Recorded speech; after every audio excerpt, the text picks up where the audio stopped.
Israel மீது Iran 400க்கும் மேற்பட்ட ஏவுகணைகளை வீசி தாக்குதல் நடத்தியிருப்பதை அடுத்து இரு நாடுகளுக்கிடையே போர் தொடங்கியுள்ளது. மத்திய கிழக்கில் பதற்றம் அதிகரித்திருக்கும் நிலையில் பதில் தாக்குதல் மேற்கொள்ள இஸ்ரேல் ராணுவம் தயாராகி வருகிறது. தற்போதைய அண்மை செய்தி, புழல் சிறையில் விசாரணை கைதிகள் இன்டர்காம் மூலம் வழக்கறிஞர்களோடு பேசும் நடைமுறை வாபஸ் பெறப்பட்டது குறித்தான அண்மை தகவலை பார்த்து வருகிறோம். புழல் சிறையில் விசாரணை கைதிகள் இன்டர்காம் மூலம் வழக்கறிஞர்களோடு பேசும் நடைமுறை வாபஸ் பெறப்பட்டுள்ளது. இது குறித்தான அண்மை தகவலை பார்த்து வருகிறோம். சென்னை உயர்நீதிமன்றத்தில் தமிழக அரசு தரப்பில் இந்த தகவல் தெரிவிக்கப்பட்டுள்ளது.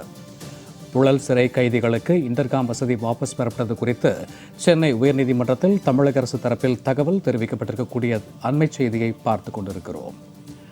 புழல் சிறை கைதிகளுக்கு இன்டர்காம் வசதி வாபஸ் பெறப்பட்டுள்ளது. இது குறித்த கூடுதல் தரவுகளோடு இணைகிறார் எமது செய்தியாளர் மகேஸ்வரி. வணக்கம் மகேஸ்வரி. தற்போது சென்னை உயர்நீதிமன்றத்திற்கு தமிழக அரசு தரப்பில் தெரிவிக்கக்கூடிய தகவல்கள் என்ன, விரிவாக பதிவிடலாம்?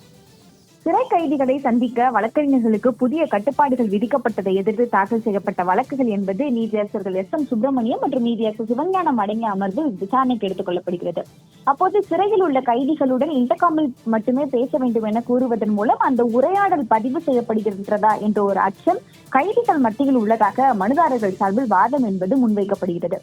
இதற்கு அரசரப்பில் ஆஜரான கூடுதல் குற்றவியல் வழக்கறிஞர் ராஜ்திலக் ஆஜராகி இன்டர்காம் உரையாடல்கள் எதுவுமே பதிவு செய்யப்படவில்லை என்றும் தற்போது கைதிகளுடைய இன்டர்காம் மூலம் வழக்கறிஞர்களுடன் பேசும் நடைமுறை என்பது திரும்ப பெற்றுள்ளதாகவும் மீண்டும் பழைய நடைமுறையை கொண்டு வரப்பட்டுள்ளதாக அரசரப்பில் தெரிவிக்கப்படுகிறது. மனுதாரர் சார்பில் ஆஜரான வழக்கறிஞர் காசிராஜன் ஒரு நேரத்தில் ஒரே ஒரு கைதியை மட்டுமே அனுமதிப்பதாகவும் அதனை அதிகரிக்க வேண்டும் என்றும் கேட்டுக்கொண்டார். இதற்கு பதிலளித்த கூடுதல் வழக்கறிஞர் குற்றவியல் வழக்கறிஞர் ஒரே நேரத்தில் 5 கைதிகளை சந்திக்க அனுமதி என்பது அளிக்கப்படும் என தெரிவித்தார். மேலும் கைதிகளை சந்திக்க வரக்கூடிய பெண் வழக்கறிஞர்களுக்கு கழிப்பிட வசதிகள் செய்யப்பட்டுள்ளதாக தெரிவித்தார். இதையடுத்து தற்போதைய செய்யப்பட்டுள்ள இந்த கழிப்பிட வசதியை முறையாக பராமரிக்க வேண்டும் என தெரிவித்த நீதியரசர்கள் வட மாநிலங்களை விட தமிழகத்தில் சிறை வசதிகள் சிறப்பாக இருக்கின்றது என்று தெரிவித்தார். மேலும் சிறை அதிகாரிகளை மரியாதையுடன் நடத்த வேண்டும் எனவும் வழக்கறிஞர்களுக்கு அறிவுறுத்திய நீதியரசர்கள் விசாரணையை தற்போது அக்டோபர் 15ஆம் தேதிக்கு தள்ளி வைத்துள்ளார்கள்.